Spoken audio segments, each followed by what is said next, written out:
23 अक्टूबर 2023 को मैंने ये वीडियो बनाया था और उसमें बोला था कि निफ्टी जल्दी ही 21,000 के लेवल्स को क्रॉस कर जाएगा। उस पर एक महाशय ने कमेंट किया और बताया कि अगर इस साल पूरे साल में भी 21,000 निफ्टी क्रॉस करता है तो मान ही जाएंगे। गुरु, आपको मानना ही पड़ा। 21,000 तो क्या 22,000 भी निफ्टी ने क्रॉस कर दिया। मैंने एक और वीडियो बनाया था दिसंबर 16 2023 के आसपास, जिसमें मैंने बोला था कि जल्दी ही निफ्टी 22,000 के लेवल्स को भी क्रॉस कर जाएगा। आज मैं फिर से एक ऐसा वीडियो बनाने जा रहा हूं। पूरे मार्केट में ऐसे चर्चे हैं, grey market, black market, white market, सारे मार्केट्स में, कि निफ्टी इस साल 25,000 के साइकोलॉजिकल लेवल को क्रॉस करेगा।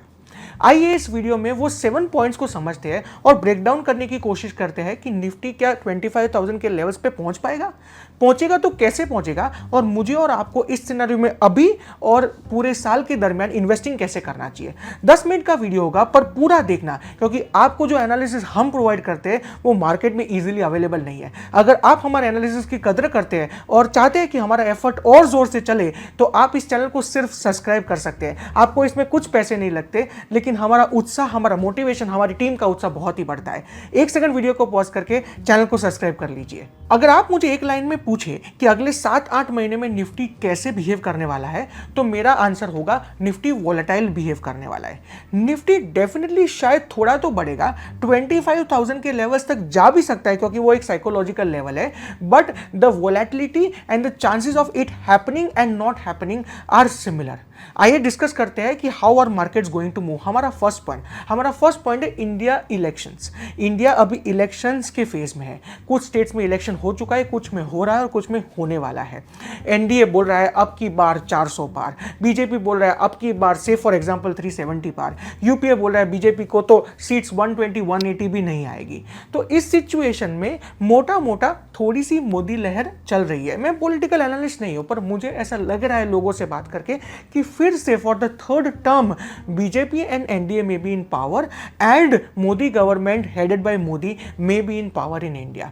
अगर ऐसा होता है, थर्ड टर्म अगर मोदी जी को मिलता है, तो डेफिनेटली मार्केट ने इसको थोड़ा सा डिस्काउंट करके रखा हुआ है। मतलब मार्केट ने ये समझ के रखा हुआ है कि शायद एनडीए आएगा और मोदी जी इस देश के प्रधानमंत्री बनेंगे। मार्केट में जो आप दिसंबर से रैली देख रहे हो, मध्य प्रदेश का इलेक्शन जीतने के बाद, छत्तीसगढ़ राजस्थान के नतीजे आने के बाद, वो जो रैली थी वो इसीलिए थी कि स्टेट इलेक्शंस तो बीजेपी जीत रही है, अब शायद जो नेशनल इलेक्शंस होंगे वो भी बीजेपी अच्छे से जीतेगी एंड एक स्टेबल गवर्नमेंट शायद फिर से फॉर्म होगा। तो मैं ऐसा बोलना चाहूंगा कि इंडिया इलेक्शंस के जो रिजल्ट है वो मार्केट ने ऑलरेडी थोड़े बहुत डिस्काउंट कर लिए हैं। अगर हम हिस्ट्री की बात करें तो 2004 वाज द ओनली ईयर जिसमें run up to elections market ने नेगेटिव रिटर्न दिया था। 2009, 2014, 2019 इलेक्शन से पहले सेंसेक्स बढ़ा ही था, निफ्टी बढ़ा ही था, और आज भी आप ये देख रहे हैं कि निफ्टी लगातार बढ़े जा रहा है। अगर हम पोस्ट इलेक्शंस की बात करें तो विदाउट एक्सेप्शन 2004, 2009, 2014, 2019 में मार्केट बढ़ा था। 2014 में और 2009 में तो काफी ज्यादा मार्केट बढ़ा था। तो इस बार after the elections you can definitely see कि थोड़ा सा मार्केट बढ़ सकता है। अगर बजट जो नई गवर्नमेंट लाती है, फुल फ्लेज बजट, उसमें बहुत अच्छे मेजर्स है, तो वो भी मार्केट डिस्काउंट करके मार्केट और बढ़ेगा। So there is a possibility that if Modi government comes to power and because it may lead to stabilising the government, forming a stable government, elections के बाद थोड़ा सा मार्केट बढ़ने वाला है। हमारा पहला पॉइंट कंप्लीट होता है। हमारा दूसरा पॉइंट है interest rates cuts in India. अगर आप देखेंगे तो आरबीआई ने जब इंटरेस्ट रेट्स बढ़ाए थे to curb inflation in 2020 to 2023, पूरे 2023 में या तो इंटरेस्ट रेट्स बढ़े हुए हैं या फिर सेम रहे हुए हैं, इंटरेस्ट रेट्स कट नहीं हुए हैं। Inflation in India is largely now in the range of 5%, मतलब 5% से कम ही है। इन्फ्लेशन कंट्रोल में आ चुका है due to the efforts of government as well as RBI. इसलिए आरबीआई को रेट कट करना चाहिए था, पर आरबीआई रेट कट नहीं कर रही है। मुझे लग रहा है कि जैसे फेड का रेट कट होगा, यूएस में इंटरेस्ट रेट कट होगा, वैसे शायद आरबीआई भी इन्फ्लेशन इंडिया में कंट्रोल होता देख रेट कट करेगी towards the end of the year. जैसे ही आरबीआई रेट कट करेगी उसका मतलब the flow of credit on in the economy बढ़ने वाला है। जैसे ही रेट कट होता है वैसे स्टॉक मार्केट्स रैली करते हैं, स्टॉक मार्केट्स थोड़े बहुत बढ़ते हैं क्योंकि कंपनीज के पास पैसा है। इंडिविजुअल कंज्यूमर्स के पास पैसा है, ये पैसा निवेश होता है, ये पैसा जीडीपी को कंट्रीब्यूट करता है, जनरली जीडीपी बढ़ता है और जीडीपी बढ़ने के कारण स्टॉक मार्केट्स बढ़ते हैं। मैं बहुत ज़्यादा बोल गया। इन शॉर्ट अगर मैं आपको बताऊं तो अगर इंडिया में इंटरेस्ट रेट्स कम होते हैं तो स्टॉक मार्केट्स थोड़े से बढ़ने वाले हैं, ऐसा मुझे लगता है। तो in the next 6 to 8 months if rate cuts happen in India then stock markets will again rise. Point 1 और पॉइंट 2 दोनों ये बताते हैं कि स्टॉक मार्केट भले थोड़ा ऊपर नीचे हो पर ट्रेजेक्ट्री ऊपर की लग रही है। तीसरा major point which can affect Indian stock markets is US elections. आपको पता है towards the end of the year US में भी इलेक्शंस होने वाले हैं। यूएस में मेजरली 2 पार्टीज है, रिपब्लिकन और डेमोक्रेटिक पार्टी, और इन पार्टीज में बाइडन ट्रम्प जैसे लीडर्स है। और बाइडन और ट्रम्प में एक फेस ऑफ हुआ था इन 2020 which was a little bit bitter. अगर इस साल भी कुछ ऐसा फेस ऑफ होता है, if the elections turn a little bit bitter, may be election का प्रोपोगेंडा या इलेक्शन के results, then the stock market may be a little bit volatile. एक बिटर कंज्यूमर सेंटिमेंट होता है, एक बिटर इन्वेस्टर सेंटिमेंट होता है if the elections go awry. Trump पे कुछ चार्जेस है, अगर वो वापस आ गए तो how will investors to take that is something also to be debated. तो यूएस इलेक्शंस में my view of it is कि हमें पता नहीं है कैसा होने वाला है, लेकिन because of US elections the markets may turn a little bit volatile, may drop down a little bit. This is about Indian markets. Fourth point पे जाते हैं, यूएस इंटरेस्ट रेट कट्स। आपने अगर यूएस के इंटरेस्ट रेट रेजिम को देखा हो तो इन्फ्लेशन बहुत बढ़ने के लिए once again in the year 2022 and around that Fed ने इंटरेस्ट रेट्स बढ़ाए थे। वो इंटरेस्ट रेट्स स्टेबल है, वो इंटरेस्ट रेट्स इतने घटे नहीं है क्योंकि यूएस में इन्फ्लेशन कंट्रोल में थोड़ा बहुत ही आ रहा है, ज़्यादा आ नहीं रहे। इन्फ्लेशन कंट्रोल करने की और भी ज़रूरत है। फेड आगे रेट तो बढ़ाएगा नहीं, लेकिन इन 6 to 7 months अगर इन्फ्लेशन थोड़ा सा यूएस में भी कंट्रोल होता है, फेड में कट डाउन रेट्स। जैसे ही फेड रेट्स कट करता है then Indian continent becomes more attractive for foreign investors also. मतलब फॉरेन इन्वेस्टर्स यूएस ट्रेजरीज में पैसा नहीं लगा के, क्योंकि वहाँ रेट थोड़ा सा कम मिलेगा, अब इंडियन इक्विटीज़ में पैसा लगाएंगे और एक रिस्क रिवॉर्ड खेलेंगे कि थोड़ा रिस्क है पर रिवॉर्ड ज़्यादा मिलेगा। Because of this foreign investment शायद इंडिया के मार्केट्स रैली कर सकते हैं। तो अगर यूएस में रेट कट होता है तो इंडिया के मार्केट्स रैली करेंगे। हमने डिस्कस किया है यूएस में रेट कट होता है, इंडिया में भी शायद रेट कट होगा। Because of both of this reasons stock market rally करेगा। ये था हमारा फोर्थ रीजन। इससे जुड़ा हुआ फिफ्थ रीजन भी समझ लेते हैं। Fifth reason is foreign portfolio investors. India का जो स्टॉक मार्केट है वो foreign portfolio investors, foreign institutional investors से बहुत ज़्यादा डिटरमाइन होता है, क्योंकि वो हज़ारों करोड़ रुपए इंडिया में इन्वेस्ट करते हैं। अगर आप अप्रैल महीने की एफपीआई और एफआईआई की मूवमेंट्स देखेंगे तो उन्होंने बहुत सारा पैसा इंडिया में से निकाल लिया है। शायद बहुत लोगों को पता नहीं है, लेकिन ये इसलिए निकाल गया है क्योंकि इंडिया और मॉरिशस का जो टैक्स ट्रीटी है उसमें इंडिया ने कुछ चेंजेस किए।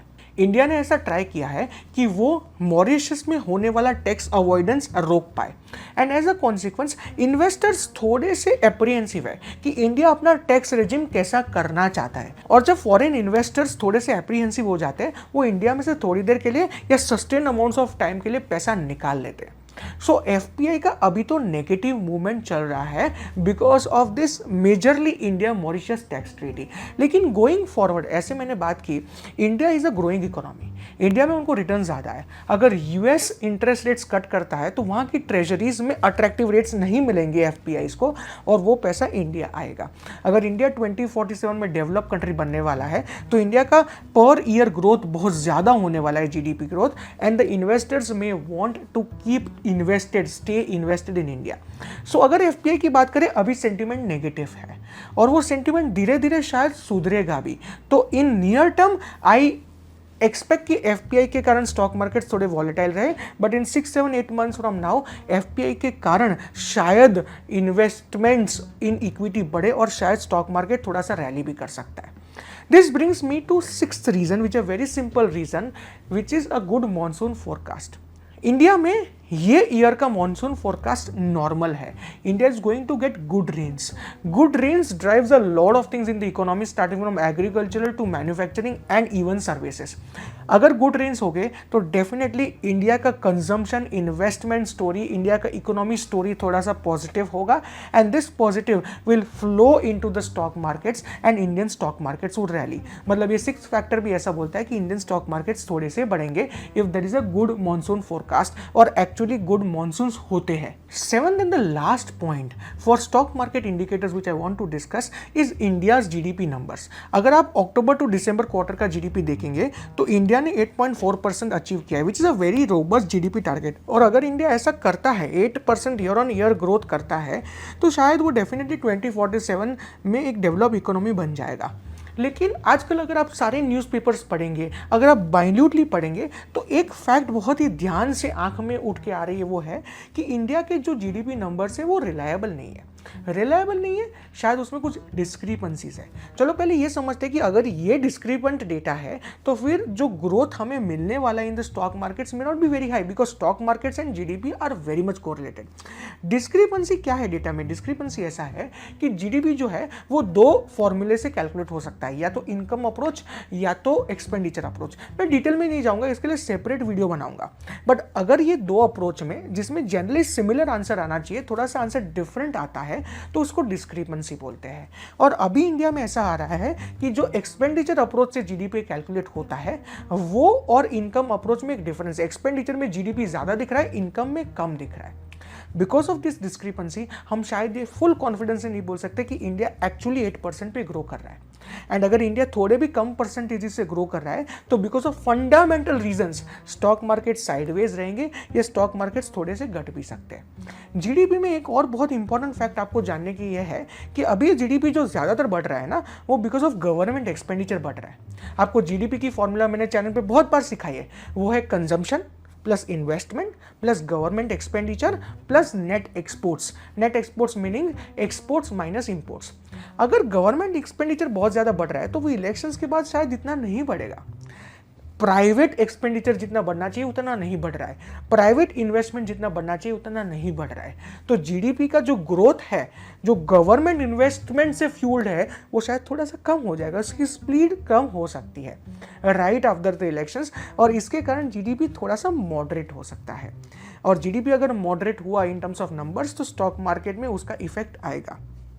Third and the last point about GDP which you should know is India के जीडीपी और जीवीए में भी थोड़ा डिफरेंस है। टेक्निकल्स में नहीं जाएंगे, जीवीए जो होता है वो ग्रॉस वैल्यू एडेड होता है। इसका सिंपल फॉर्मूला देख लीजिए, टेक्निकल कहीं और बात करेंगे। जीवीए हमें तब मिलता है जब जीडीपी में दो एडजस्टमेंट्स किए जाते हैं, सब्सिडीज और टैक्सेस। अगर टैक्सेस कोई कंट्री में बहुत ज्यादा है तो जीवीए और जीडीपी का डिफरेंस बड़ा है। GVA is a better indicator to show economy's growth as compared to GDP। मतलब GDP में अभी जो ग्रोथ दिख रहा है वो शायद बहुत सारे टैक्सेस के कारण दिख रहा है, इतना एक्चुअल वैल्यू एडिशन नहीं है। तो ये एक अच्छा सिंबल नहीं है and slowly this is going to boil down to the stock market, और स्टॉक मार्केट हम लोग जितना चाहते हैं उतना शायद ना बढ़े, ऐसा हो सकता है। 7 पॉइंट्स में हमने ये समझा कि stock market for the next year शायद कैसा मूव करेगा एट अ मैक्रो लेवल। लेकिन मुझे और आपको इस सिनेरियो में क्या करना चाहिए? मैं आपको इन्वेस्टमेंट एडवाइस नहीं दे रहा हूं, लेकिन अगर मैं खुद एनालाइज करने बैठूं तो मैं ये सोचूंगा कि 10% का रेंज बहुत सिंपली चेंजेबल है इन द स्टॉक मार्केट। 22,500 से 2,000 पॉइंट नीचे भी गिर सकता है, 22,500 से 2,000 पॉइंट आगे भी बढ़ सकता है। मतलब 20 to 25,000 may be the range in which the Nifty में ट्रैवल। मतलब 25,000 का पॉइंट रीच होने की प्रोबेबिलिटी है। That is what I wanted to say. हमें क्या करना चाहिए? तो हमें हमारे जो आजकल के इन्वेस्टमेंट्स हमने किए थे उसको देखना चाहिए कि वो हमारे ओवर वैल्यूड है कि अंडर वैल्यूड है, और आगे जो भी इन्वेस्ट करे उसको बहुत सोच समझ के इन्वेस्ट करना चाहिए। स्टैटिस्टिकल डेटा ये बताता है कि बैंकिंग जैसा सेक्टर है या इंफॉर्मेशन टेक्नोलॉजी जैसा सेक्टर है, कंज्यूमर ड्यूरेबल जैसा सेक्टर है, वो इलेक्शन के बाद अच्छा परफॉर्म करता है। लेकिन हमें ये बेसलाइन नहीं लेना है, हमें देखना है कि हाँ एक्चुअली फाइनेंस स्टॉक्स मेरे पोर्टफोलियो में कम थे और फाइनेंस में ग्रोथ है, तो शायद मैं थोड़ा सेक्टोरल इन्वेस्टिंग करूंगा फाइनेंस में। इंडेक्स इन्वेस्टिंग तो आपने किया हुआ है, बट मैं ये बोलना चाह रहा हूं कि जहां मार्केट थोड़ा वॉलेटाइल एक्सपेक्टेड है वहां अगर आप सेक्टोरल इन्वेस्टमेंट करते हैं after due technical and fundamental analysis, तो आप शायद और लोगों से थोड़ा सा ज्यादा रिटर्न कमा पाएंगे। The key to invest in equity stock market in India right now is I think थोड़ा सा सेक्टोरल इन्वेस्टिंग के बारे में सोचना। And at the same point of time what I will advise myself is that हमें थोड़ा सा diversification definitely करना चाहिए in asset classes at this point of time. Equity में पैसा लगा है है वो थोड़ा सा वॉलेटाइल है, then I may want to secure my money by investing some part of my money in say bonds. मैं AAA rated bond, AA rated bond में इन्वेस्ट कर सकता हूँ जहाँ मुझे 10-11%, 9, 9.5% रिटर्न मिल सकता है, विच इज सेफ रिटर्न्स। मैं थोड़ा सा पैसा गोल्ड में इन्वेस्ट कर सकता हूँ। हाँ, गोल्ड ओवर वैल्यूड है, राइट, तो आपको सही टाइम देखना पड़ेगा टू इन्वेस्ट इन गोल्ड, पर गोल्ड में इन्वेस्ट कर सकता हूँ। मैं रियल एस्टेट में इन्वेस्ट कर सकता हूँ। रियल एस्टेट का over a period of time तो ग्रोथ होता है, उसमें साइकिल्स होती है, but over a period of time तो ग्रोथ होता है, तो शायद मैं उसमें थोड़ा पैसा इन्वेस्ट कर सकता हूँ। So what I should do is, instead of expecting Nifty 25,000 जाएगा, 27,500 जाएगा, एक वोलेटिलिटी होगी, उसको मान के चलिए और डिफरेंट एसेट क्लासेस में डाइवर्सिफाई कीजिए। आपका बंदा जिनेत दारिया बहुत एफर्ट लेता है, रात दिन मेहनत करता है, जिससे आपके लिए एक गाइडेंस फ्रेमवर्क दिया जाए। अगर आप इस चैनल को सपोर्ट करते हो तो ये वीडियो आपके सारे दोस्तों और रिश्तेदारों के साथ शेयर कर दीजिए on WhatsApp through a link, जिससे उनको पता चले कि how should they expect Nifty behaving with a framework in the next 6 months, in the next 12 months. आप अगर इस वीडियो को लाइक करेंगे तो मेरे एफर्ट्स को एक सैल्यूट होगा। आप प्लीज़ ये वीडियो को लाइक कीजिए और हमारे साथ ये पूरा वीडियो देखने के लिए खूब खूब धन्यवाद। चैनल से जुड़े रहने के लिए खूब खूब धन्यवाद।